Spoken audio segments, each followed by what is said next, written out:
Welcome to Major in Adulting, the podcast where we talk about the transition from uni or trade into work, life, and everything in between in your adulting world.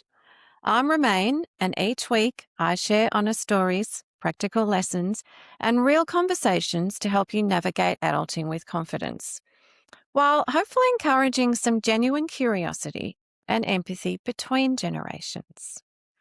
Now, today I'm joined by Emmaline. And yes, she's my daughter. Now, I've invited her along not because she's my daughter, but because I feel she brings a perspective from a Gen Z view of the world. And we've had many conversations, as you can imagine, about this. She's navigating study, work, her own expectations, and adulting in real time. In my opinion, she's thoughtful, reflective, and definitely not afraid to question things that don't make sense. And we've had many conversations where we don't always see eye to eye, and that's okay. Emmaline, welcome. Thanks, And Mum. thank you for joining me today. Thanks for having me, Mum. You're welcome. I know we've tried to schedule this a few times, and between your schedule and mine, we finally got here. Mm-hmm. So what are you up to at the moment, Emmaline? Well, I am going into my 4th year of uni. I can't believe I'm saying that, but I'm doing law and commerce. I also work retail, and then I also work as a paralegal part-time. And then I also really value my fitness and seeing my friends and family and that sort of thing. So yeah. That's quite a lot going on. And as you probably know, I'm the one that says to you, I think you need to slow down. That's even too much for me. True. Well, that's quite a load you've got on. So are there times where your stress levels get out of kilter? Yes, and any of our siblings will tell you that as well. But I think I've gotten better at learning how to handle it. I think I've sort of developed good avenues about good outlets to sort of help manage the stress. So overall, I think I've gotten better, but of course, at times I definitely get stressed. So what are some of the things that you are doing to manage that stress? And probably when do you recognize you're at that stress point where things are going a bit off? I mean, what I think I've just learned from experience, like I can sort of just feel when I'm stressed.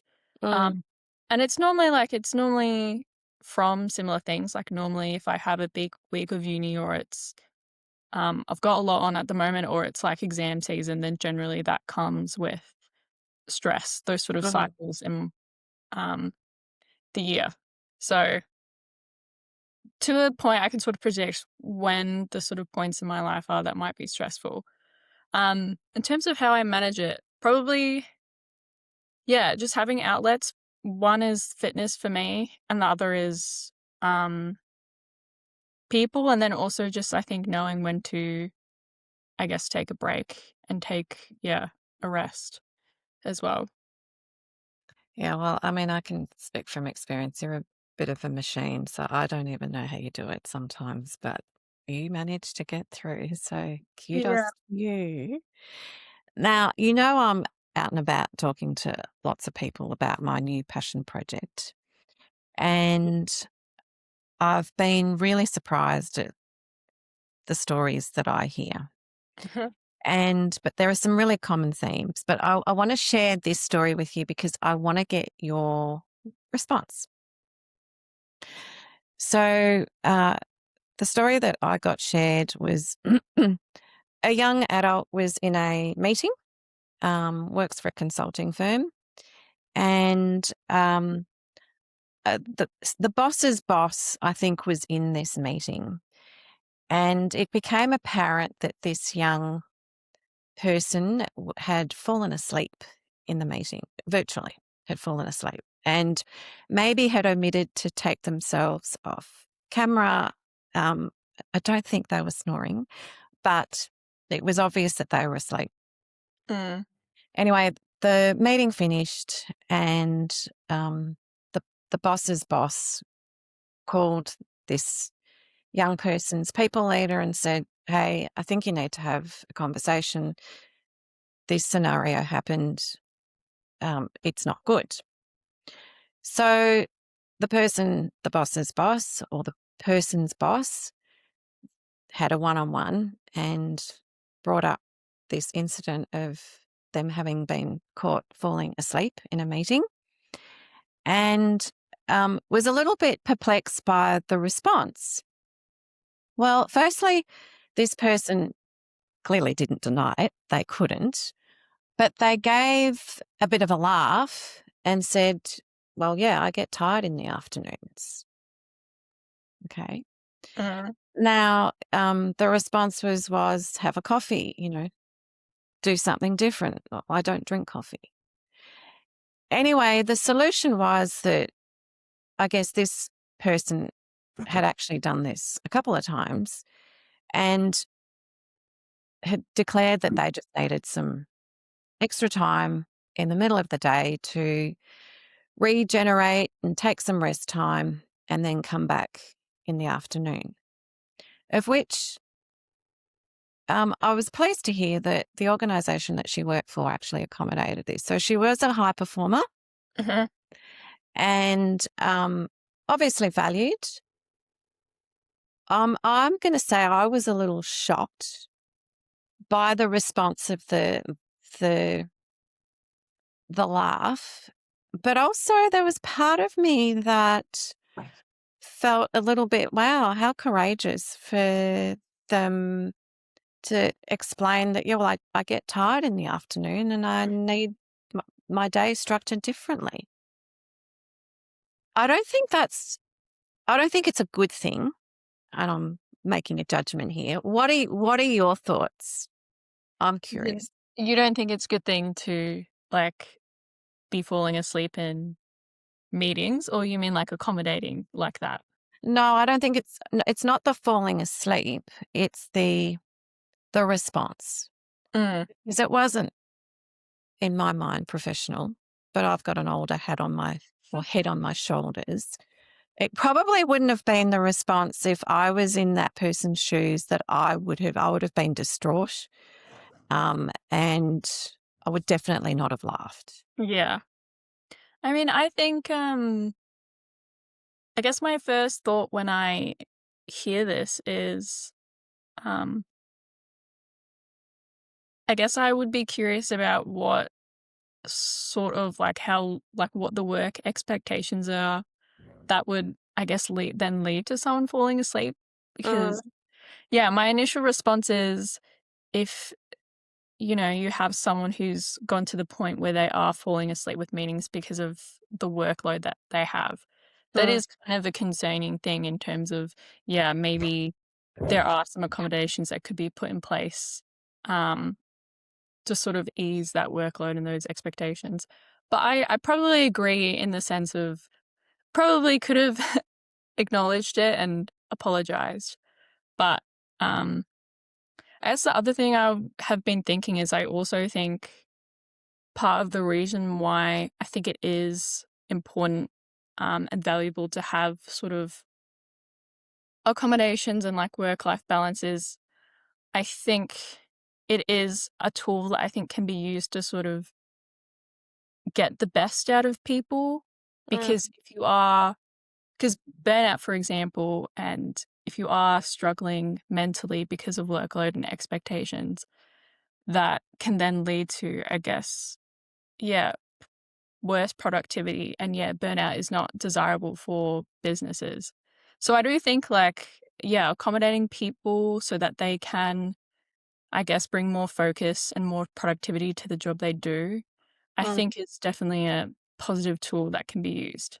Especially if this person is a high performing employee. Yeah, which And they if this is a way to ensure that, they're not falling asleep and that they can stay productive, then I think that's a good thing, I think. Yeah, so I guess begs me to ask a couple of things in terms of because you mentioned, you know, you'd be happier in the workplace.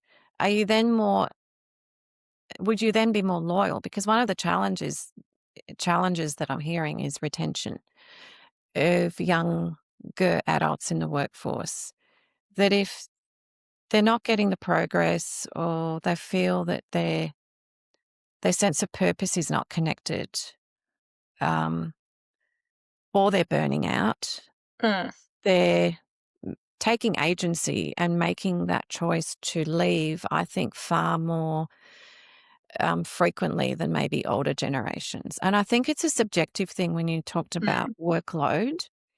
Yeah. How would a leader know what capacity sort of breaking point was from a workload perspective? Because everyone would be different, right? Yeah. I mean, yeah, you're definitely right. Is a subjective thing. And I also should say, I think there probably is a level of compromise that's needed in terms of, you do still have expectations for work. And at the end of the day, things may need to get done. Um, and so there is a level of compromise in terms of you want to be able to give people work-life balance so they can perform at their best, but also not to the point where the company is missing deadlines and things aren't getting done in the way they need to be. So it can be a bit of a fine line to tread.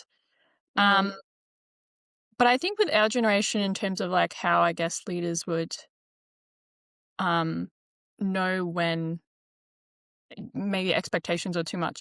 I think particularly with our generation, sort of as you were saying, we are a bit more vocal about things, and that is a generalization, but yeah, I think our generation is maybe a bit more emboldened in terms of letting employers know, I guess, when they're reaching their limits or when things, maybe too much. So then I guess just then responding to that in a compassionate way is maybe one way. I think that's one of the tension points, though, because older generations then feel, well, we've done it. What's different about you? We've had to work long hours and we have worked long hours. Why do you not have the same?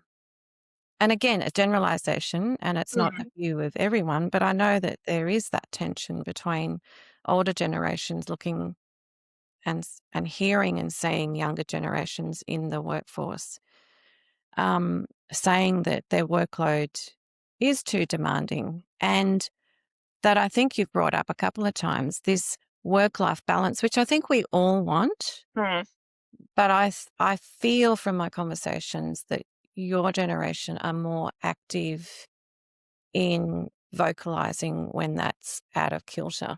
Yeah, I mean, I think sort of what you're saying there, it definitely is a difference between, I guess, the values, social values, between, Gen Zs and older generations. And so I think part of that is that I think Gen Zs need to be motivated or are motivated in a different way than older generations were. I think that's because of a few reasons. One, sort of what I was mentioning, I think social values have sort of changed.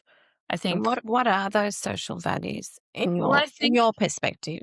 yeah, I'm generalizing, but I think, and we've touched on some of this stuff, but I think our generation values a level of autonomy and, I guess even transparency and genuineness.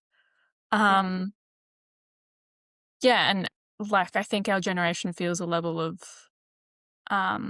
agency. And then I also think our generation maybe values, sort of does value, not, I shouldn't say more, because as you sort of said, I'm sure your generation also, I'm sure everyone desires work-life balance. But I think, yes, it's a combination of social, it's sort of all interrelated, but I think social values have also been informed by changes in the economy and politics, where I think our generation maybe values the time they have now. I think, because, work life or the future of work and just in general, the economy seems maybe a bit more unstable because of like AI, but then also, the housing market, it doesn't seem so realistic to, own a house in a couple decades as well. I feel like maybe with your generation, it was like a formula of like you work hard for a couple decades and then the reward is that you get these, I guess, financial benefits and I guess a level of financial stability. Whereas I think for our generation, maybe that seems a little bit more far-fetched, which is also what I mean when I say I think our motivation is what is needed to motivate our generation is a bit different because I think for older generations, the financial aspect is such a big motivator. Whereas for us, I feel like because that maybe, it doesn't seem it seems a bit more unrealistic that you sort of have to motivate your generation with other things. Um, like work-life balance and I guess, a level of autonomy. So Does I'd that like mm, I'd like that's really good, and I'd like to just tap into that autonomy thing, um, and come back to the time thing because that is also a common theme that I'm hearing from mm. my conversations with Gen Zs. But let's talk about autonomy. Explain to me what autonomy means for you, and I'm guessing you're talking about this in the work context. Yeah. I mean, I think in the work context, um, The reason I'm asking is because some of the feedback that I'm getting from leaders is they're noticing a questioning of the tasks that might be allocated to Gen Zs, and yeah. they do find that frustrating. And I'm wondering whether that is related to this piece on autonomy, because I've been doing some reading on this. And yeah, what's your perspective on that? Yeah, well, so what I was saying, I think in our generation, there's um, definitely been instilled like a sense of empowerment to, I guess, question um, things that have maybe historically been the status quo. Hmm. Um, And when you say question, like, are you talking it throughout sort of education or even parenting? I guess I can't remember. Did I? I mean, we wouldn't have said no, but mm. I can see this behavior, but and mindset. I think it's probably a combination. Like I think this characteristic of our generation, I think you can see it in a lot of different settings.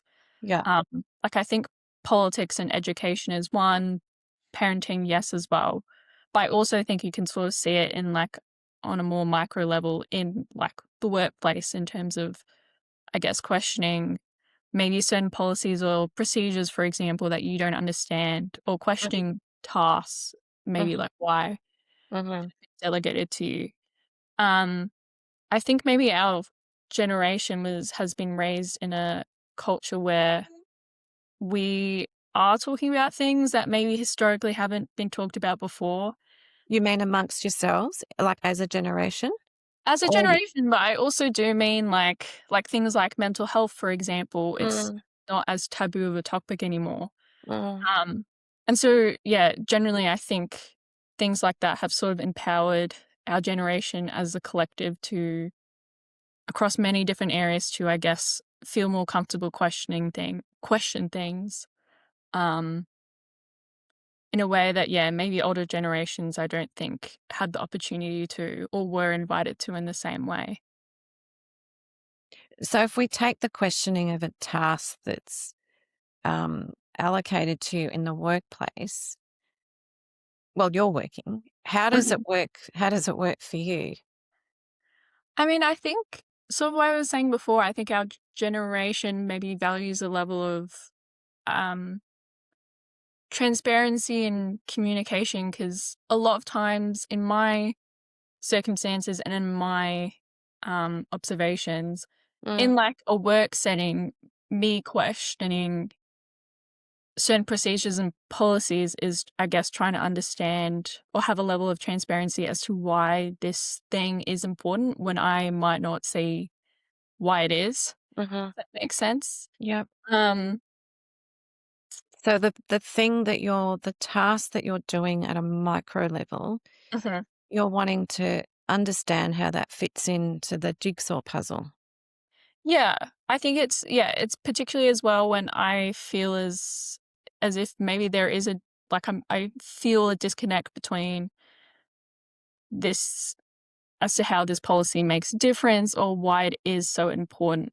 And so I think understanding the why behind it is, I think, helps motivate or informs the action as well, if that makes sense. Yeah, yeah, I hear what you're saying, and I think what you're saying is that as a generation, you've been bred, if you like, to question things, and you do, and you don't have any worry or issues with questioning or challenging. I can hear some older people, and I've had this conversation. So, well, it just is. Can you just do the job? Can you Mm. just get on and do the job? I've got 20 other things to do. I've got 10 hands on my shoulders for bigger things than explaining to the minutiae to you about this task and how it fits into the policy and whether the policy, can we save this for another time, but I just need you to do this. How does that kind of sit? I'm not saying that it's delivered in that way, but I'm saying Mm. that might be the mindset that could be going on. I mean, look, to so as I was saying before, I think there is a level of compromise. I think, um, you know, to a degree, I think our generation understands that a Mhm. job is a job. I have two things. One is I think there is yeah, a level of compromise that is needed. Like to a point, a job does need to be done. I think generally our generation understands it. I just think it's, yeah, for me at least, and from what I observe, it's just those instances where there is a disconnect between why this thing is important and why this thing needs to be done, that I think um that's when we sort of seek out, I guess, an explanation. And again, I think it just comes down to, yeah, having a level of transparency and understanding as to why this thing is important. What I was going to say is that I also think, and this is something I think I've learnt from observation and also from my experience working, is that I think motivation for our generation, or just generally, it's a complex thing. And so Okay. I think it does sort of oversimplify things and motivation to just say, well, this is your job, so you should do it. Just do it. Because I think if you wanting to get the best out of your employees and want them to be the most productive, I think it Mm. is a little bit more complex and requires a little bit more, yeah, nuance than just saying, oh, this is your job, so this is how you do it. I don't know if I think that's a mindset that will get the best out of employees. I think there's a lot of different factors to motivation, not just for our generation, but I think for everyone. Mm. Um, yeah, that financial aspect is one of it, but also culture is really important as well. So I think there's You a lot mean of, work culture? yeah, so I Yeah. think there's a lot of different components that I guess inform how people go about their jobs and how productive they are at work beyond just, well, this is how it is, this is what your job is, so therefore you should just do it. Does that make sense, Ma? Yeah, yeah. And I think culture is a really important one. And I Uh, think it varies person to person as well, because um, I do think there are some people who just do the job, and that is, the satisfaction of doing the task is enough to motivate them. But yeah, a lot of different people I think are motivated in different ways. And I think a sort of good leader sort of understands, um, I guess learns to look out for the different ways that people are motivated and tap into that to get the best out of their employees. mm, I think that's an important point that you just raised. A leader's does need to know their team in as individuals, and I guess of their team members have strengths, and it's up to the leader to bring those strengths and to understand what their blind spots might be as well, Yeah. and where their development points need to be developed and how they can be stretched. And Mm. so I think that's a really critical point that you've raised. Um, in terms of culture, there's this book called Culture Eat Strategy for Breakfast. And I believe that culture, how we behave, the norms, the sort of language, the what's accepted in terms of how we communicate with each other, how we interact, how decisions are made, how they're pushed down. They're really important into, I think, the success of how individuals can perform. Mm. I heard someone say that environment determines performance. Mm. And I think that is absolutely bang on. It's a great way of just saying, I think, or I know that it's like a round peg in a round hole. And then some of those other things, those motivation factors that you talk about, I think kind of get, you know, dissolved a little bit because you feel like you don't need to question because all those things that you mentioned, the policies and the why the things are happening, they feel right for you. Yeah. It's never perfect. Mm. And those cultures are set by leaders. Yeah. So, And yeah, I think our generation as well, like, I mean, I definitely understand that, work needs to be done. And I think our generation and myself, I think we know that a job is a job. And, um, yeah, I think our generation knows that. I just think genuinely, not even for our generation, but for everyone, um, yeah, if you wanna get, like, the best workplaces that have, like, the highest performing people, I imagine have all kinds of other positive aspects to their work culture and their work policies beyond just the people being motivated by the fact that they're doing this job. Um, and yeah. getting paid a salary. Yeah. Mm. Well, so you're working in a couple of places. What are what are some of the culture or workplace positives that support your motivation? I mean, one from, I think, maybe like a personal development perspective is, I think having a level of trust. Like, there's a level of trust as, Mhm. and I guess a little bit of chance, even in terms of like when she hired me, I didn't have any experience, and she was sort of just taking a chance and trusting that this person that she hired would, I guess, learn the ropes of things. Mhm.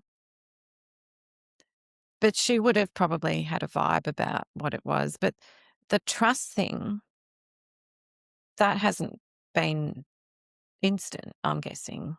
Well, trust in a sense of like she'll like there were a lot of tasks that she gave me at the start where she was just like, just have a go, just do it. Mhm. Because I think to a point you sort of, especially when you're new and sort of, yeah, sort of like this is like my first, I guess, taste of working like in a legal firm, Mhm. mm, and sort of practically applying things. I think to a point you sort of just have to learn from experience. Mhm. Mm. Just get in there and do it. Yeah, and just have a go. Yeah. And so I think Claire sort of trusted me. There's a level of trust in terms of she just trusted me to have a go at things, and that would I would progress from that, if that makes sense. Yeah, and then how did she give you feedback, or did she give you feedback? Yeah, she did. But I think she Was the feedback in the moment feedback? So, have a go, and then it might be a day or an hour or whatever that you might come back. Was it in the moment feedback, or was the feedback a more I mean, regulated? well, I think part of her, like, strategy and how she sort of trained me was that she would, and I think it was probably partly to gauge, like, where I was at in terms of how much training I did need, Mhm. but she would sort of give me a task and I would just have a go at it. I Mhm. think particularly, like, in my paralegal job, because it is my first sort of taste of, and then I guess after, based on what I had done, she would give me feedback, and then I would sort of be like, "Oh, okay, I see, like, where I went wrong," if that makes Mhm. sense. Mhm. Yep. And so now you've been there a little while, um, and I wanna come back to the point that you made around, autonomy, but just to finish this loop, when she would and now, is the feedback well, you've been working for her for a little while now. Mhm. So how has that relationship changed or evolved, and how does feedback work now? The reason I'm asking about feedback is because I'm hearing that young adults are needing or wanting frequent feedback, which some leaders are finding challenging because it's time consuming. I mean, I'm struggling to articulate it is because sort of the way that I get feedback is probably not super direct. It depends Mhm, what it is, but, like, sometimes she may say one, I think she sort of gives it in micro doses, so she might be like, "Next time, add this," and then once I get to that point, then she'll be like, "Alright, then add this." mhm, But the reason I struggle is most of our feedback is, I guess, more indirect in terms of, like, I will do a task, mhm, um, like reviewing an agreement or something like that, mhm, and I'll pick out the pieces that I think are contentious, for example, and mhm, then I guess the feedback I get is then she will send me back her review of things, which might include, like, 5 of all the things I found and then, like, 2 things that I missed, and so mhm. then I'm like, "Oh, okay, now I now know to look out for that thing and that thing," if Okay. that makes sense. Yeah, But yeah. a lot of how I get feedback is by doing the task, and then she will send me back, um, I guess, the final result of whatever the task is, and then Yeah. I sort of see. So I guess it's more like an observational thing Yeah, because, yeah. cl my boss is a very good at her job. She's a very competent, boss, and so, yeah, I guess a lot of it is from observation. My learning is from observation and Mm. watching her and how she approaches things. Does that make sense? Yeah, and that's a really important point you make, and I'm gonna make note of the autonomy because we will come back to that. I But mean, learning if there's anything I, like, am confused about or wasn't sure about, I'll ask yeah. or ask for specific feedback on that. But generally, our that is how we get feedback from each other is, I guess, well, for me, how I think the biggest thing, um, from a personal development, like how I've developed, is from observation. Mm. Does that make sense? Yeah, yeah, that's really interesting because I think and the only way you're doing that is because you're in the office with her. Yeah. And she sits right next to me and, like, um we can just talk about things or she'll just email me things so that I can see. Yeah. Uh, and I I sit on think with meetings as well so I can see how she interacts with people. yeah, that's exactly right, Em. I think that is really important. It's not just the subject matter content that you might be learning, but there's this sort of subtle and softer skills about observing how people behave, how they might operate in a meeting, how they might quell a hot situation, how they interact and build those relationships with people. Mm, You're learning that by observing her, and because you trust and admire her, that sort of, I guess, elevates that learning for you. mm. I was gonna say I probably am lucky in terms of one, like I have someone who is very good at her job and who is a Mm, very competent person, and also is someone that I can, I guess, watch and learn from in such proximity. Um, and yeah, she's very good at, like, yeah, inviting, like, she'll let me sit in on meetings and that sort of thing as well. Um, mhm. so even those small things that she doesn't have to do, I think, have been very valuable. I don't know if I'm articulating myself as very well, because that was sort of off the noggin where I was No, like, no, oh, that is yeah. perfect, because I think you bring up a really important point around how learning is just not, I guess, theoretical from a textbook perspective. It is in the workplace. It is learning the behaviors and the subtleties of some of the skills that you build up over time. And then that gives you the confidence next time you personally might be in a situation where you're running a meeting or mediating a situation, that you might reference some of the techniques or skills or even tone of voice or um, the way she conducted the meeting, that you might then try yourself so that Yeah. you start to build that. Yeah. And And learn. yeah, I think I'm very lucky because my boss has always been someone who, I guess, um, has acknowledged and recognized that I am in a period in my career where I am learning and absorbing a lot, and it is Mm, like this is like the first step for me in terms of what will be hopefully a long career. And so, yeah, doing things like, yeah, inviting me into meetings and that sort of thing. Or even like when she's explaining tasks, she might go the extra mile of explaining, um, of going beyond what she needs to explain for me to do the job, but just so I get that extra knowledge.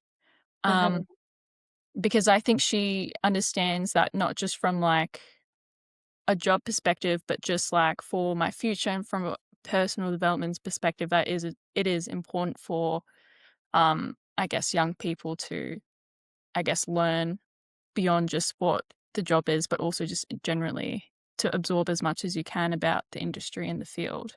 mm, So yeah, I am mm. lucky in that sense.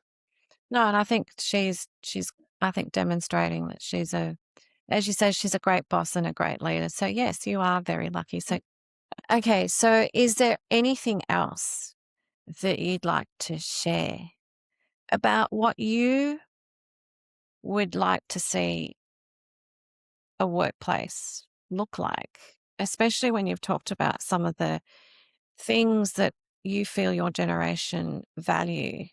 It's Mm, not purpose, but it's this work life balance, which I think we all do. But I think what I'm hearing, and I'm hearing consistently, is that your generation will, I guess, take action if you don't feel that you're getting that, um, and either move or you'll voice that.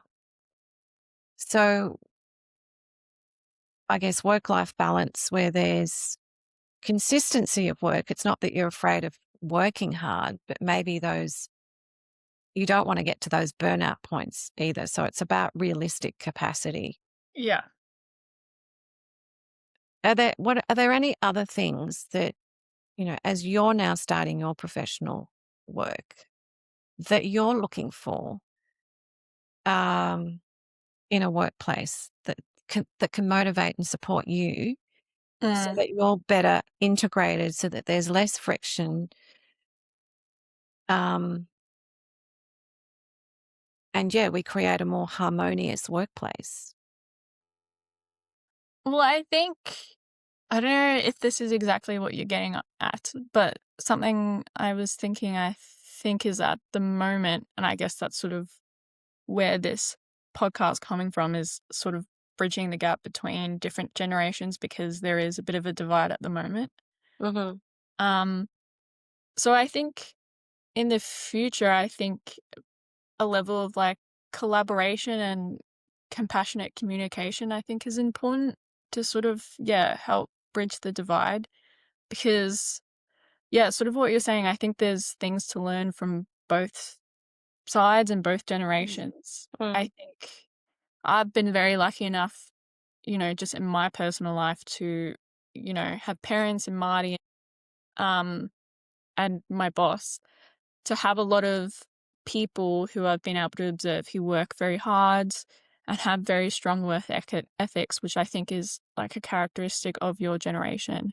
And that is definitely an admirable quality and something our generation can um, absolutely learn from. And then on the flip as well, I think, so what you're saying, I think everyone wants work life balance. So I think, you know, um, our generation, I think, advocating for things like work-life balance, I think, is a good thing for everyone as well. So yeah, I think there are things that can sort of be taken from both sides, and there is a middle ground somewhere where, yeah, our generation can learn from older generations' work ethic, but also, yeah, that while still having, I guess, boundaries.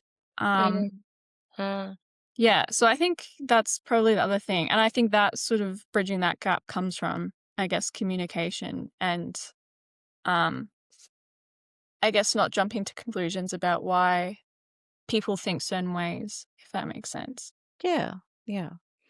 And I just want to unpack a little bit. You talked about empathetic communication. Can you just explain what you mean and what would an empathetic conversation look like potentially? Well, I guess I just mean that, I think there's maybe a lot of preconceptions about, um, things and groups of people. Like, I think our generation has a tendency to think of older generation as, like, stuck in their ways and they just haven't evolved. Oh, we could be. Rather yes, maybe.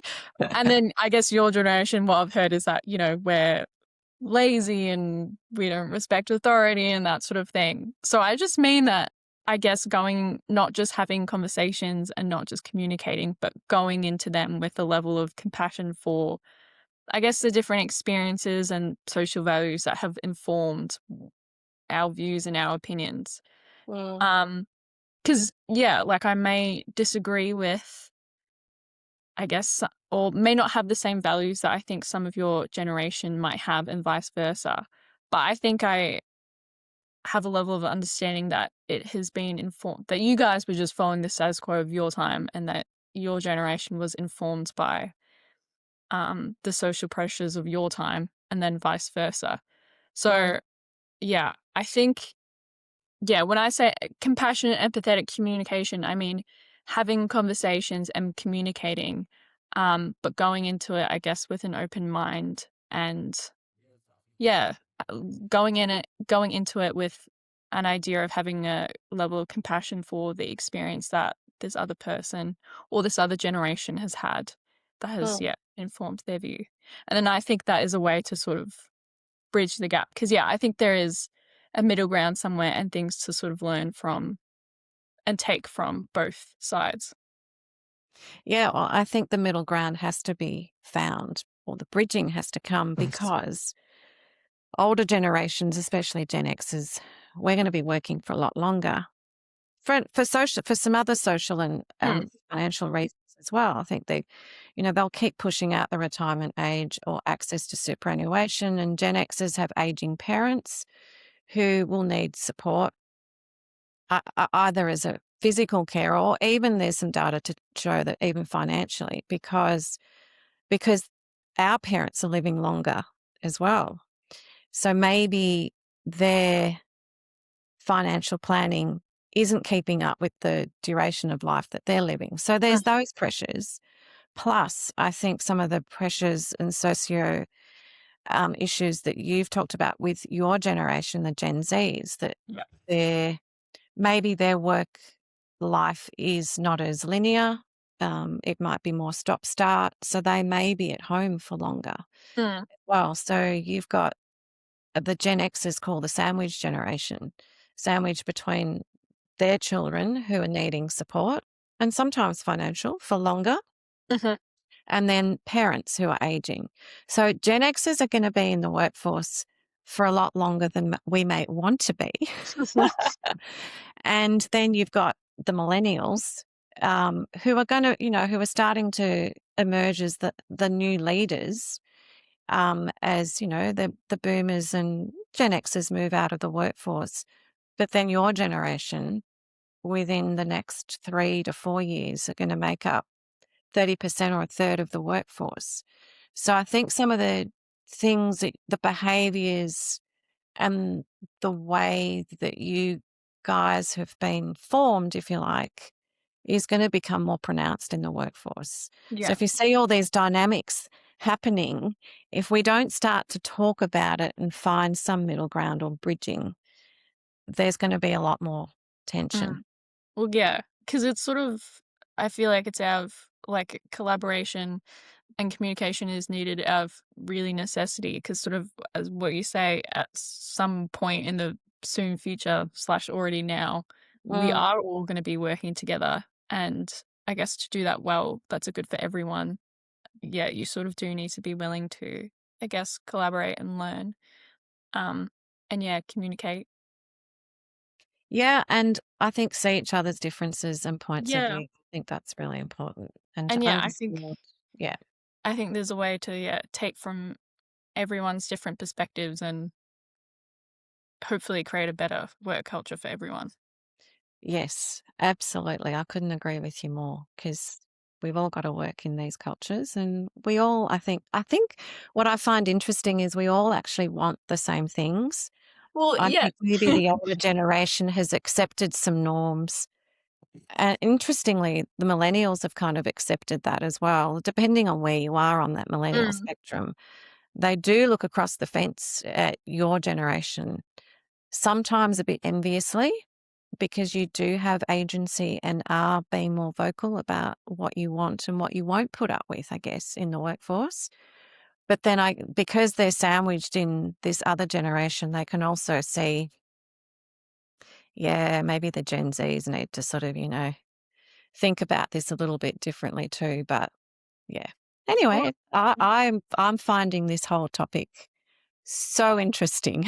because yeah, well, the other thing I was just gonna touch on as well, based on what you just said, was also from conversations we have together, because this is Yeah, something we talk about, as you not can just with imagine. you, but also with Marty and, um, our dad, is that when you really talk about it and really get to the bottom of it, yeah, there is actually a lot of common ground, Mm. um, and I think we do have similar values, um, so yeah. Similar values, different pressures, and Yeah, and, and like, different. formed from different Yeah, eras, yeah, which there's different social pressures and, yeah, of mm, different times as well, but I think, yeah, there is common ground, so I it is possible. it is possible. And you made a good point that we just do have to see each other's point of view and maybe step out of our kind of comfort zones, if you like, of what we Mhm. see is right because that's the way we've done it, to maybe there's another way of looking at this. And that does need to come from both sides as well. Yeah, Um, well said, Ma. yeah. Thanks, Emmeline. Well, I think that Well, brings us to the end of. I've enjoyed this conversation, me and too. yes, one that we've had, but I think you've brought up some different points today that we haven't really talked about Yes, there's always new around the things. dinner table, so to speak. But I think that a few things that have stuck with me is how your generation are really navigating adulthood in a world that's quite different to perhaps other generations, um, perhaps more aligned with some of the millennial thinking. It's a little bit more uncertain and not as linear and predictable and formulaic, perhaps. So, and that does make it more challenging. And I definitely feel that your generation, as a generalization, you're not necessarily rejecting work, but you are trying to build a life that doesn't burn you out before it begins because you Yeah. mentioned that time is, you value time and want things to enjoy them now because your life isn't kind of like a 10, 10, 10, and I'll get retired at 50. It mightn't Mm, be like that. Um, and you talked about culture and leadership, and I think you've shared some of your experiences about what good leadership can look like. And I think, as you've said, it isn't about generations being right or wrong, but it's just about understanding the conditions that all our generations are responding to at this time. So thank you, Emmeline, for being thank here. you, Ma. I've enjoyed it. So, today, thank you for tuning in to Major in Adulting. If this episode gave you something to think about or reminded you that you're not doing this alone, please hit follow or subscribe wherever you listen to podcasts. Share it with someone who's finding their own way. And remember, adulting isn't about having it all figured out, it's about finding our way together. I'm your host, Remain, and until next time, keep on majoring in adulting.